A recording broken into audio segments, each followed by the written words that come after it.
Hello my dear students, today I will discuss about free radical polymerization.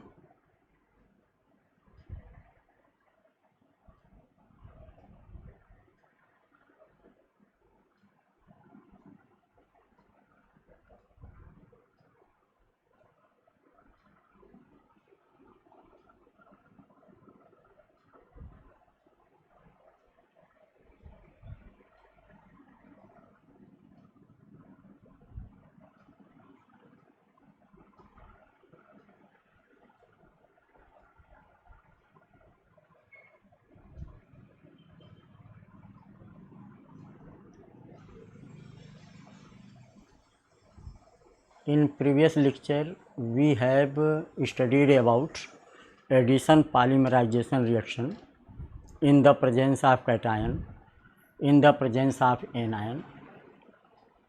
Now we will study about polymerization reaction in the presence of free radical initiator.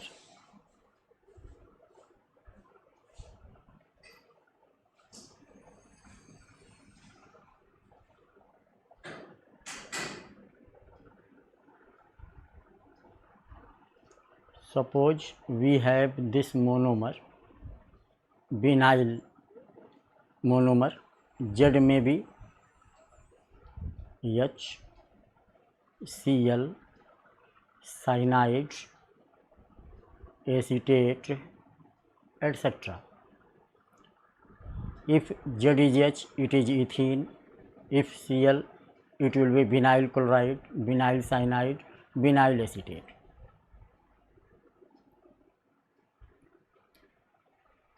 Here free radical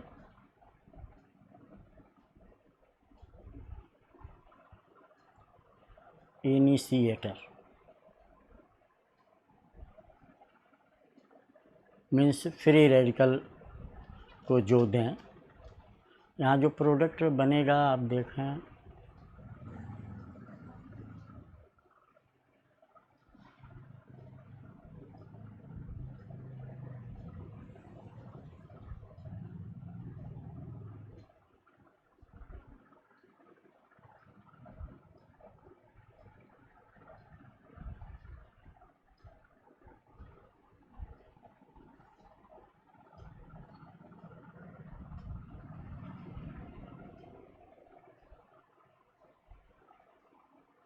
इस type का एक polymer हम लोगों ने यहाँ पे बना दिया। तो इसके मैकेनिज्म होता कैसे चेन आगे की तरफ बढ़ता है, उसके लिए जो यूज किया जा रहा है वो है फ्री रेडिकल इनिशिएटर। इसके भी मैकेनिज्म में वही 3 स्टेप आते हैं। पहला चेन इनिशिएशन स्टेप,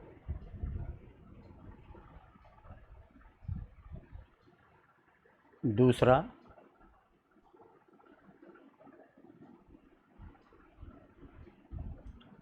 चेन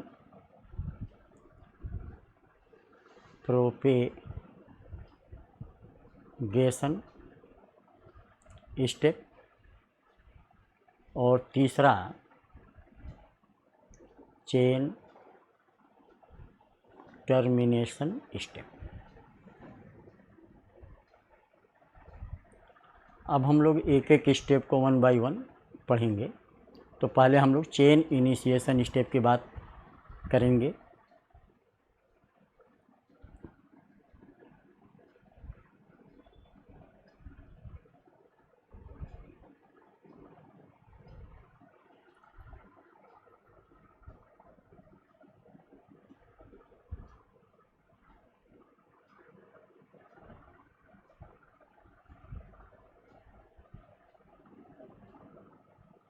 इस स्टेप में फ्री रेडिकल बनते हैं। फ्री रेडिकल देने वाले कुछ कंपाउंड्स के नाम हम यहाँ पे लिख रहे हैं, जैसे बेंजोइल पर ऑक्साइड, इसका फार्मूला है C6H5 CO, यहाँ पर O, इसको 2 बार लिखेंगे।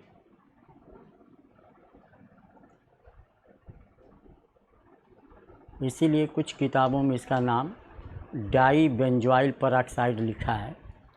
और यहाँ पे जो 2 ऑक्सीजन, यहाँ पर भी 2 इलेक्ट्रॉन होंगे। तो इस बांड को, इसको हम लोग क्या कहते हैं, परऑक्साइड कहते हैं।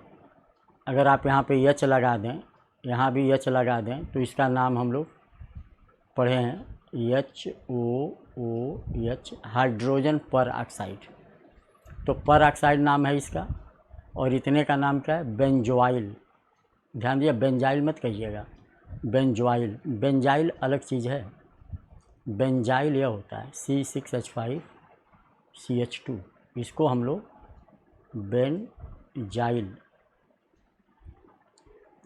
तो ये बेंजाइल है और हमारा क्या है, बेंजोइल। तो थोड़ा सा डिफरेंस है। देखिए यहाँ O है, आप ऐसे समझ लें कि यहाँ पर क्या होगा कि बेंजोइल परऑक्साइड में C6H5, यहाँ पे CO होगा, CH2 नहीं रहेगा। तो इसका नाम बेंजोइल परऑक्साइड या डाई बेंजोइल परऑक्साइड कहेंगे। पहले पिछले क्लास इत्यादि में आप लोग पढ़े होंगे।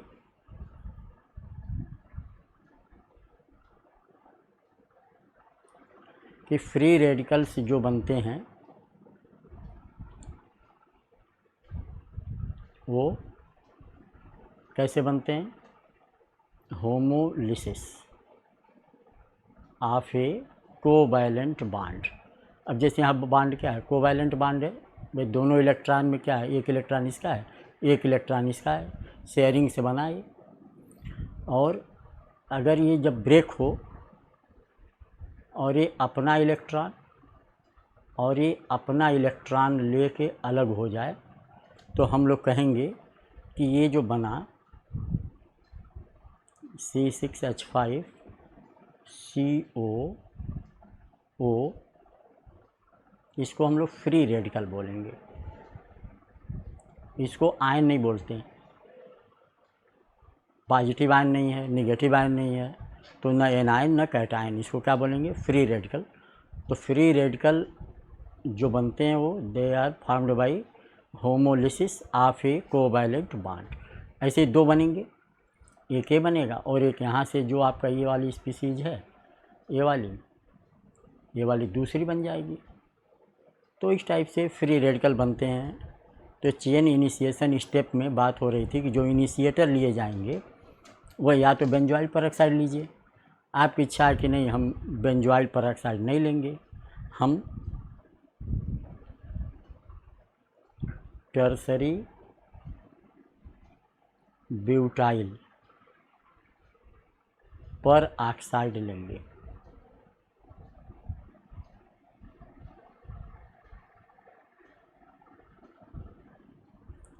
हम लोग जानते हैं टर्सरी ब्यूटाइल में क्या होगा, C होगा और यह जो कार्बन है वो 3 मेथिल, टोटल कार्बन कितने हो गए, 4। तो ब्यूटाइल क्यों नाम पड़ा, क्योंकि 4 कार्बन है और इसका नाम टर्सरी ब्यूटाइल है। परऑक्साइड बनाना है तो परऑक्साइड बॉन्ड लगा दिया जाए और एक और टर्सरी ब्यूटाइल ग्रुप में यहाँ पे बना दें।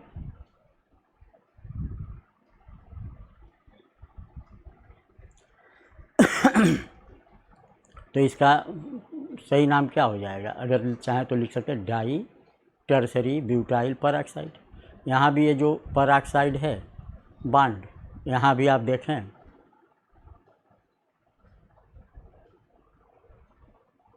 दो इलेक्ट्रॉन है, यहाँ भी होमोलिसिस, ये अपना और इसको, तो यहाँ भी फ्री रेडिकल बन जाएंगे। तो 2 हमने अभी तक बताया आपको, benzoyl peroxide, di tertiary butyl peroxide, they are free radical initiator. बहुत से कंपटीशन में इनके अलावा भी नाम पूछता है, तो जो हमने PDF नोट्स दिया होगा उसमें उसका जिक्र नहीं किया है, यहाँ पे हम कर रहे हैं, उसको भी जाना जाए।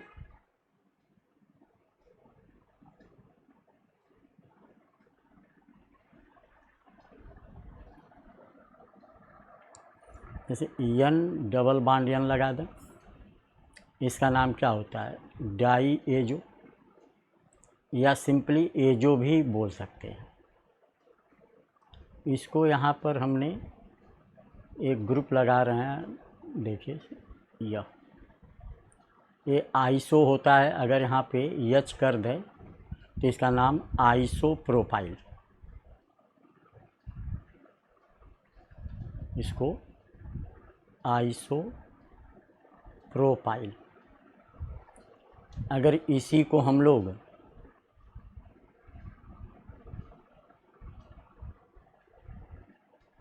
साइनाइड ग्रुप कर दें तो अब देखिए कार्बन की संख्या 1 2 3 और ये 4 ये भी जोड़ते हैं, तो इसको क्या बोलेंगे, आइसोब्यूटाइल और नाइट्राइल। साइनाइड नहीं कहेंगे, अब क्या कहेंगे, इस साइनाइड को नाइट्राइल कहेंगे।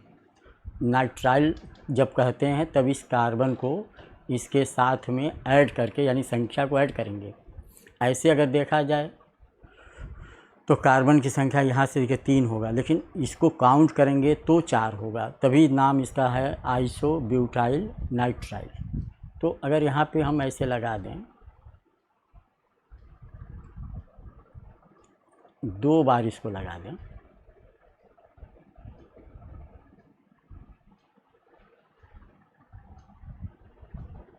तो इसका नाम क्या हो जाएगा, यहाँ पे देखिए 20 का मतलब क्या होता है, 2 होता है। कोऑर्डिनेशन कंपाउंड में आप पढ़े होंगे, 20 का मतलब 2, तो 2 है ये, इसका नाम 20 आइसोब्यूटाइल नाइट्राइल, या 20 की जगह पे डाई भी लिख सकते हैं आप, 20 को डाई, तो डाई आइसोब्यूटाइल नाइट्राइल। अब इसका नाम बाकी रह गया है, तो क्या लगा देंगे, एजो, तो नाम क्या हो गया, एजो 20 आइसोब्यूटाइल नाइट्राइल। शार्ट में ABIN लिख सकते हैं, एजो 20 आइसोब्यूटाइल नाइट्राइल। ये कंपटीशन इत्यादि में अक्सर पूछता है कि इसमें क्या होता है कि जब इसका फ्री रेडिकल बनता है तो ये नाइट्रोजन पूरा गायब हो जाता है। कैसे होता होगा देखिए,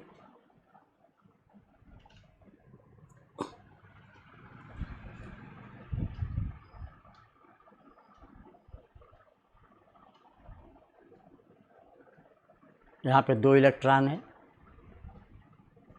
ऐसे ही यहाँ पर 2 इलेक्ट्रॉन है, ये इलेक्ट्रॉन ये ले ले, यह इलेक्ट्रॉन ये ले ले, और इसको यह ले ले, और यहाँ पे, तो इससे जो बनेगा वो ट्रिपल बॉन्ड बन जाएगा कि नहीं।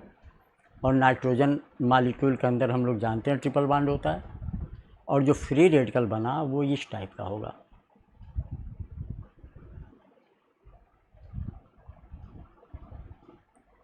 ये होगा, तो कहने का मतलब पहले चेन टर्मिनेशन स्टेप में जो चेन है हमारी, मान लीजिए ये है आपकी CH2 डबल बॉन्ड CH, यहाँ पे Z है। अब Z हमने बताया कोई भी सब्स्टिट्यूएंट ले लेंगे, तो यहाँ पर क्या क्या यूज कर सकते हैं, बेंजोइल पर ऑक्साइड, टर्सरी ब्यूटाइल पर ऑक्साइड, डाई कह लीजिए, डाई टर्सरी ब्यूटाइल पर ऑक्साइड, या ABIN मतलब एजो 20 आइसोब्यूटाइल नाइट्राइल। ये सब तीनों में से कोई भी आप यूज, और भी रेडिकल इनिशिएटर हैं, हम लोग उसकी बात नहीं कर रहे हैं। कुल घुमा फिरा कर कहने का मतलब इसमें free radical chain termination step में बनते हैं।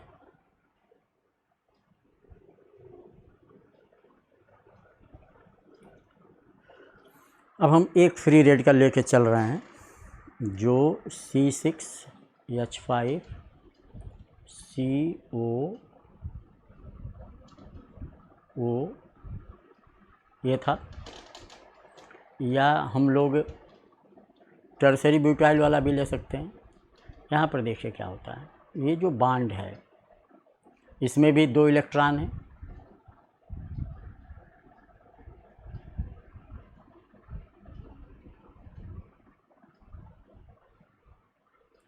यह इलेक्ट्रॉन ये ले ले और ये ले ले, तो यहाँ से देखिए क्या बन जाएगा, यह इलेक्ट्रॉन और ये इलेक्ट्रॉन मिलके यहाँ डबल बॉन्ड बना देंगे और ये कार्बन डाई ऑक्साइड बन जाएगा और C6H5 फेनिल फ्री रेडिकल हमको मिलता है। अब यही जो फेनिल रेडिकल या फ्री रेडिकल है, फ्री रेडिकल के बारे में आप जानते हैं ना, ये पैरामैग्नेटिक होते हैं। क्यों? पेयर्ड नहीं इलेक्ट्रॉन है, ये वेरी रिएक्टिव होते हैं ये। तो अब हम लोग बात कर रहे हैं दूसरे स्टेप की, चेन प्रोपेगेशन स्टेप। इसमें क्या होगा, ये जो फ्री रेडिकल बना है, चाहे जहाँ से भी ले आए हों आप, मतलब चाहे बेंजॉइल परऑक्साइड से लिए हों या टर्सरी ब्यूटाइल परऑक्साइड से लिए हों, कोई भी एक फ्री रेडिकल, यहाँ पे हमने मान लीजिए फेनिल फ्री रेडिकल को लिया और आपका जो मोनोमर है वह यह है। एग्जाम्पल के तौर पे मान लिया जाए हमने विनाइल क्लोराइड ही ले लिया, तो चूँकि इसमें कैटायन एनायन की बात नहीं है, होमोलिसिस के द्वारा क्या होगा, ये ऐसे और ये यहाँ पर चला गया इलेक्ट्रॉन, और ये इलेक्ट्रॉन और ये इलेक्ट्रॉन यहाँ मिल के इसके यानी फेनिल ग्रुप और CH2 ग्रुप के बीच में क्या करेगा, बॉन्ड बना देगा। वैसे ही यह इसके पास रहेगा, मतलब ऐसे हो जाएगा कि नहीं, C6H5 अगर कर दे और ये CH2 और यहाँ पे CH और यहाँ पे CF, एक ही बन गया। ऐसे ही एक और मोनोमर डाल दीजिए,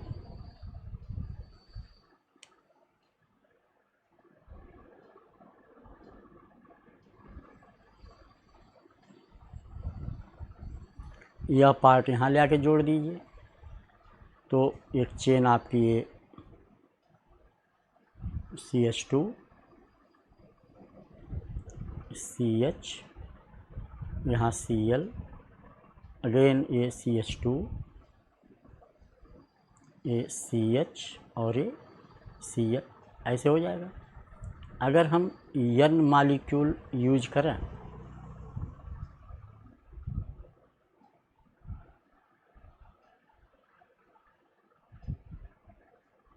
इसका जो इसी बॉन्ड का इलेक्ट्रॉन है, कंफ्यूज नहीं होना है, इसी का है। तो ये पूरी यूनिट को अगर हम यहाँ पे जोड़ दें, यहाँ पे तो C6H5 CH2 CH, यहाँ Cl, यहाँ पर ऐसे हम कर रहे हैं। देखिए N संख्या इसकी और एक 1 यह मान लेते हैं हम, तो ये क्या हो जाएगा यहाँ N+1 और ये CH2 और ये CH और यहाँ पे Cl। तो इस टाइप का एक पॉलीमर बना, जिसमें चेन प्रोपेगेशन स्टेप में।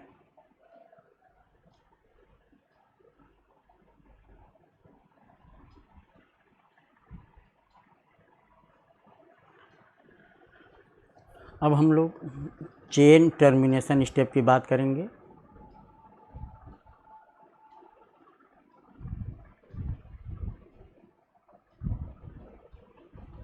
चेन टर्मिनेशन स्टेप मतलब जो ये फ्री रेडिकल जो बना है ना, ये या टर्मिनेट हो जाए, बंद हो जाए, अब आगे बनना फ्री रेडिकल बंद हो जाए, उसके लिए हम लोग बात करेंगे। तो इसमें होता क्या है कि आप देखिए, ये आपका प्रोपोगेशन चेन ये वाली है, प्रोपोगेशन स्टेप में आया हुआ।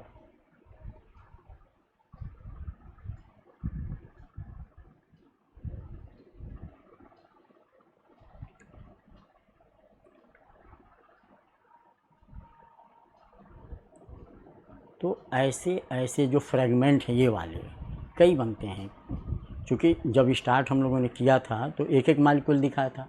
ज़रूरी तो है नहीं एक एक मालिक्यूल लें, बहुत से मालिक्यूल लिए जाते हैं। तो इस टाइप का ये जो चेन बनते हैं ना, कई बनते हैं। तो कई इस टाइप के कई रेडिकल भी हमारे पास होंगे रिएक्शन फ्लास्क में। अब इसी को हम यहाँ पे रिपीट करके बना रहे हैं। ऐसे देखिए, उल्टा बना रहे हैं, मतलब हम लोग इधर से चल रहे हैं ऐसे।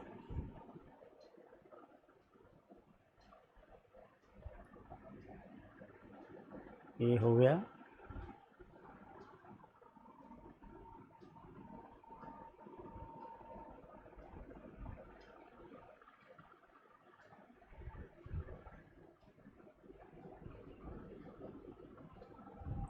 यहाँ पे C6H5 लगा दिया।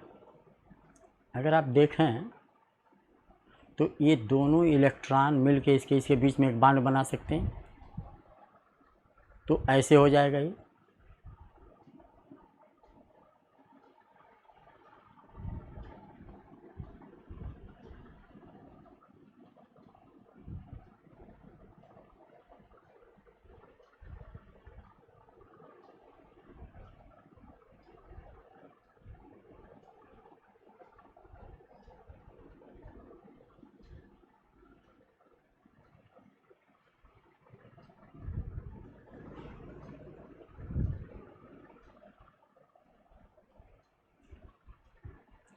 तो आप देख रहे होंगे कि इस टाइप से यहाँ भी हम N+1 लिख दें, नहीं तो कन्फ्यूजन होगा ना, या ऐसे। तो इतना बड़ा आप देख रहे हैं चेन बन गया, पॉलीमर बन गया। तो इस चेन अब टर्मिनेट हो गया। टर्मिनेट करने का मतलब अब फ्री रेडिकल इसमें देखिए नहीं है, यानी अब यह रिएक्टिव नहीं है। यही आपका क्या हो गया, फाइनल प्रोडक्ट हो गया इतना। तो इसमें क्या हुआ है, यह जो चेन थी और ये जो चेन थी दोनों आपस में क्या हो गए, जोड़ लिए गए। तो इसका नाम लिख दिया जाता है। जो इस तरीके से अगर होता है इसको हम लोग बोल देते हैं कपलिंग, कपलिंग रिएक्शन कह दीजिए या कॉम्बिनेशन कह दीजिए। तो चेन टर्मिनेशन स्टेप का ये कौन सा था, कपलिंग या कॉम्बिनेशन। एक और तरीका बताया गया कि ज़रूरी नहीं है कि इस टाइप से ही ये जुड़ें। कुछ वैज्ञानिकों का सजेशन और भी था। कहने का मतलब उन्होंने कैसे बताया वो हम लोग देखने जा रहे हैं कि क्या किया था उन्होंने।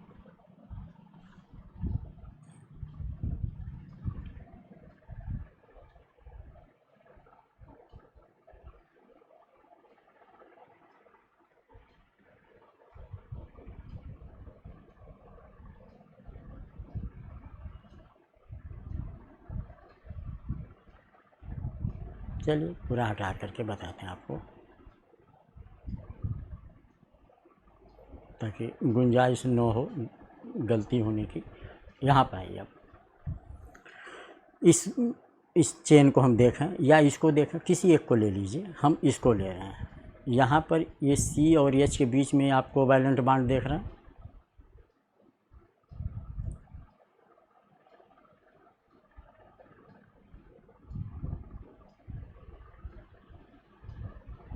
ये वाली, इस बॉन्ड में आप देखें 2 इलेक्ट्रॉन है। हम ग्रीन से इसको दिखा रहे हैं। ये जो H अपना इलेक्ट्रॉन अगर ले करके यहाँ आ जाए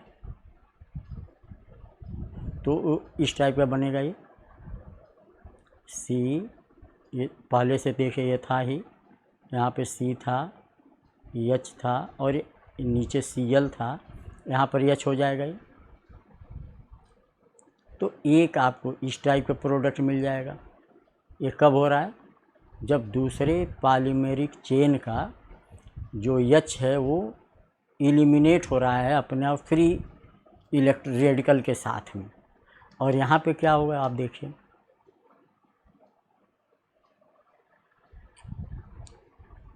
ये जो इलेक्ट्रॉन है ये वाली, ये और ये जो ग्रीन वाली, यहाँ पर एक बॉन्ड बना सकते हैं, डबल बॉन्ड। तो इस टाइप से CH, ये Cl, और यहाँ पे पहले से एक बॉन्ड था, यहाँ एक ही H रहेगा, एक H जा चुका है ना ये वाला, और यहाँ पे एक डबल बॉन्ड, और इसको आप ऐसे दिखा सकते हैं।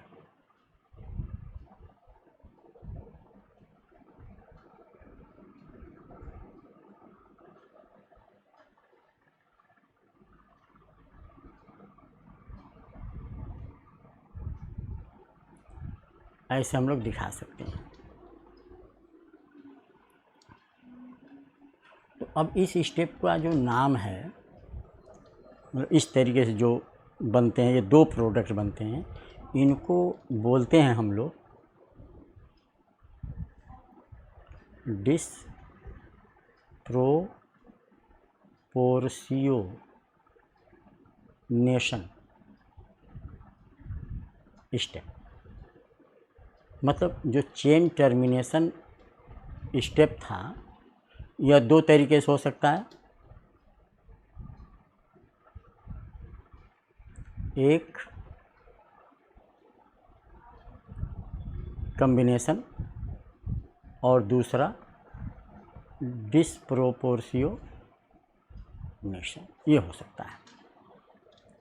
कभी कभी क्या होता है कि आप पॉलीमर बनाने जा रहे हैं और मोनोमर आपने लिया, और उसमें इम्प्योरिटीज़ के रूप में कार्बन टेट्राक्लोराइड या अल्कोहल, ये सब ऐड हो गया इम्प्योरिटीज़ के रूप में, या आप खुद जानबूझ के भी डाल दीजिए। तो क्या होता है, ये जो प्रोपेगेशन स्टेप था, यहाँ पे आप देखें ये वाली, ये जो प्रोडक्ट बनी थी ऊपर, एक चेन टर्मिनेशन के ऊपर, यहाँ इसमें ये जो ROH का ऐसे हो गई, देखिए ROH, यहाँ से H ये इलेक्ट्रॉन लेके यहाँ से ऐसे यह इसके पास जाके जुड़ जाता है। तो यहीं पे चेन क्या हो जाएगी, टर्मिनेट हो जाएगी, आगे गया ही नहीं। तो ऐसे लोगों को जो चेन को इनहिबिट कर देते हैं, रोक देते हैं, आगे बढ़ने नहीं देते, इनको हम लोग एक नाम क्या दे देते हैं, चेन इनहिबिटर। एक होते हैं चेन एक्टिवेटर, एक है चेन इनहिबिटर। तो अल्कोहल चेन इनहिबिटर के रूप में यूज हो जाता है। ऐसे ही CCl4 है, इसका अगर Cl यहाँ पे ऐड हो जाए, जैसे ऐसे समझें आप, यहाँ पे हम दिखा रहे हैं CCl4,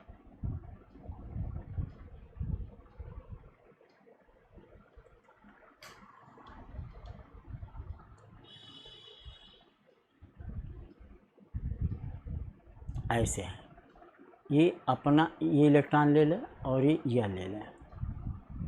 तो ऐसे आप देखें CCl3, यह फ्री रेडिकल हमारे पास आया, और ये जो Cl फ्री रेडिकल है वो आ करके यहाँ जुड़ जाए, अगर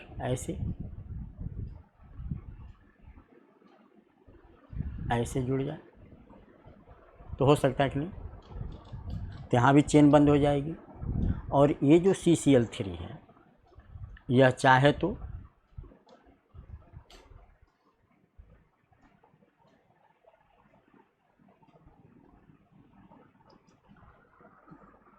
CCl3 फ्री रेडिकल कब, जो कार्बन टेट्राक्लोराइड को डाला गया है इम्प्योरिटीज़ के रूप में, और ये आपका जो मोनोमर है, यहाँ भी जो 2 इलेक्ट्रॉन है वो ऐसे और ये ऐसे, यह CCl3 आ करके यहाँ जुड़,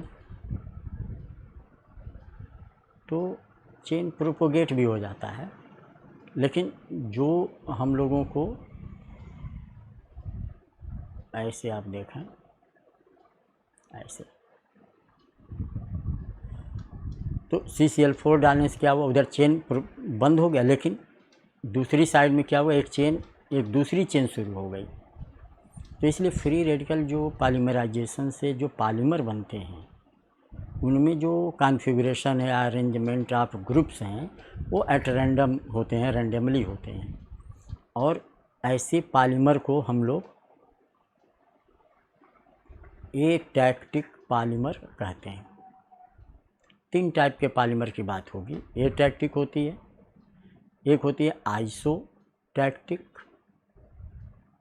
और एक होती है सिंडियोटैक्टिक। अब इन सबों का नाम क्यों पड़ा, कैसे हुआ, ये सब क्या है, इस सब के बारे में हम लोग नेक्स्ट क्लास में पढ़ेंगे। और इसको टॉपिक रहेगा ये स्टीरियोकेमिस्ट्री ऑफ पॉलीमर।